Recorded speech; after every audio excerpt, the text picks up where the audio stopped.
So this is the passenger side of the Navigator, and you can see that lower control. See how it's kind of moving up and down. It's not supposed to be like that.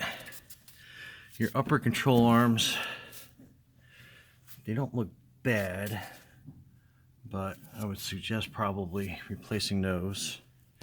Your tie rods, they should be a lot stiffer than that, so that's going to be something that's going to need to be taken care of. So you got your lower control arm here. Your upper control arms are here. Like I said, if we're going in, we probably should replace that.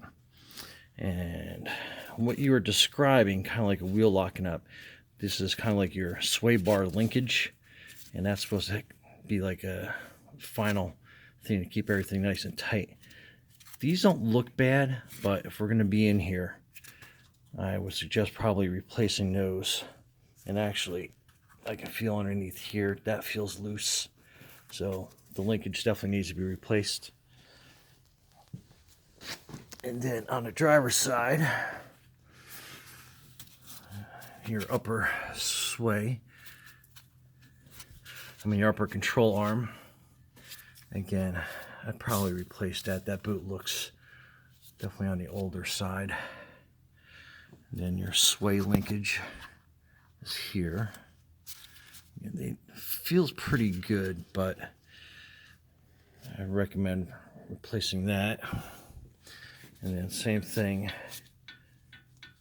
you shouldn't be able to do that. That's your tie rods. And then on this side, your lower control arm, there's a little bit of movement, not a lot, just a little bit, but if we're doing on one side, may as well do the other one. And that's the other side.